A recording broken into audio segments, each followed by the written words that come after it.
Hello friends, നമ്മുടെ പുതിയ വീഡിയോയിലേക്ക് എല്ലാവർക്കും സ്വാഗതം. ഞാൻ ലക്ഷ്മി. എല്ലാവരും സുഖമായിട്ടിരിക്കണമെന്ന് വിശ്വസിക്കുന്നു. നമ്മളിന്ന് തയ്യാറാക്കുന്നത് കോൺഫ്ലേക്സ് കൊണ്ടുള്ള ഒരു സ്പെഷ്യൽ റെസിപ്പിയാണ്. അപ്പോൾ നമുക്ക് കോൺഫ്ലേക്സ് പാലൊഴിച്ചൊക്കെ കഴിക്കാൻ മടിയുള്ളവർക്ക് വേണ്ടിയിട്ട് കോൺഫ്ലേക്സ് കൊണ്ട് തയ്യാറാക്കാവുന്ന ഒരു പുട്ടാണ്. അപ്പോൾ നമുക്ക് വീഡിയോയിലേക്ക് പോവാം. നമ്മുടെ പുട്ടിലേക്ക് ചേർക്കാൻ വേണ്ടിയിട്ട് ഞാനിവിടെ കുറച്ച് ക്യാരറ്റ് ഒന്ന് ഗ്രേറ്റ് ചെയ്ത് വെച്ചിട്ടുണ്ട്.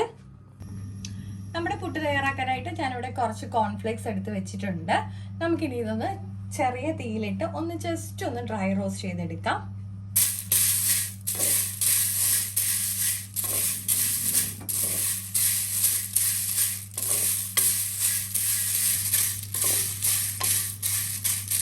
ഇപ്പൊ നമ്മുടെ കോൺഫ്ലേക്സ് ഒക്കെ ഒന്ന് ഡ്രൈ റോസ്റ്റ് ചെയ്ത് എടുത്തിട്ടുണ്ട്. നമുക്കിനി ഇതൊന്ന് പൊടിച്ചെടുക്കാം.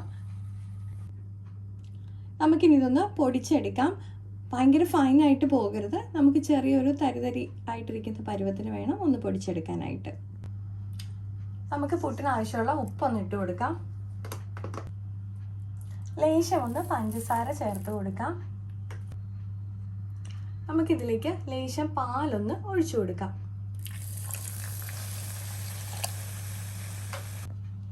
നമുക്കിതിലേക്ക് കുറച്ച് ക്യാരറ്റ് ഗ്രേറ്റ് ചെയ്തൊന്ന് ആഡ് ചെയ്ത് കൊടുക്കാം.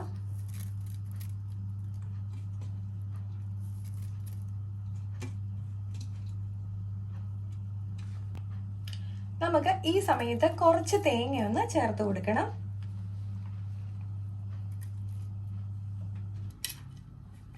ഇതിപ്പോൾ ഞാൻ നന്നായിട്ടൊന്ന് നമ്മുടെ പുട്ടിൻ്റെ പൊടിയൊന്ന് നനച്ച് എടുത്ത് വെച്ചിട്ടുണ്ട്.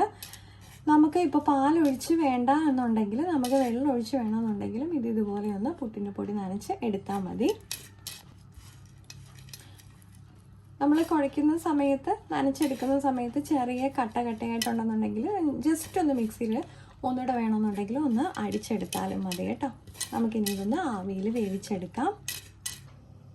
നമുക്ക് ആദ്യം കുറച്ച് തേങ്ങ ഒന്ന് ഇട്ട് കൊടുക്കാം. ലേശം ക്യാരറ്റ് ഒന്ന് ഇട്ട് കൊടുക്കാം. ഇത് ഇഷ്ടമുണ്ടെന്നുണ്ടെങ്കിൽ മാത്രം ആഡ് ചെയ്ത് കൊടുത്താൽ മതി കേട്ടോ. നമുക്കിനി നമ്മുടെ കുറ്റിയിലേക്ക് നമ്മുടെ പുട്ടുപൊടി ഒന്ന് നിറച്ചു കൊടുക്കാം. ഈ പുട്ടിന് നമുക്ക് കറിയൊന്നും ഇല്ലെങ്കിൽ തന്നെ നല്ല ടേസ്റ്റി ആയിട്ടുള്ള പുട്ടാണ്. അപ്പോൾ എല്ലാവരും ഒന്ന് ട്രൈ ചെയ്ത് നോക്കണം കേട്ടോ. മധുരം വേണ്ടെന്നുണ്ടെങ്കിൽ നമ്മൾ ആഡ് ചെയ്ത് പഞ്ചസാര വേണമെന്നുണ്ടെങ്കിൽ സ്കിപ്പ് ചെയ്ത് കൊടുക്കാം.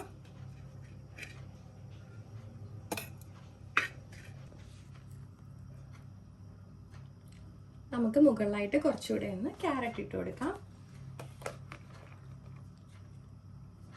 കുറച്ച് നമുക്ക് തേങ്ങയുടെ ഒന്ന് വെച്ച് കൊടുക്കാം.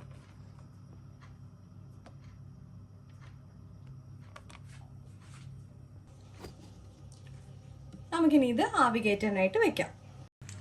അപ്പോൾ നമ്മുടെ പുട്ട് ഇവിടെ റെഡി ആയിട്ടുണ്ട്.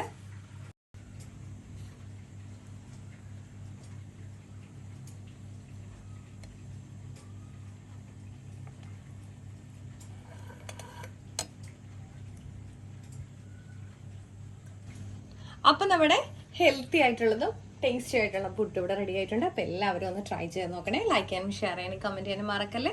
അതുപോലെ തന്നെ ഒന്ന് സബ്സ്ക്രൈബ് ചെയ്ത് സപ്പോർട്ട് ചെയ്യാനും മറക്കല്ലേ. മറ്റൊരു വീഡിയോ കാണും വരെ നന്ദി, നമസ്കാരം.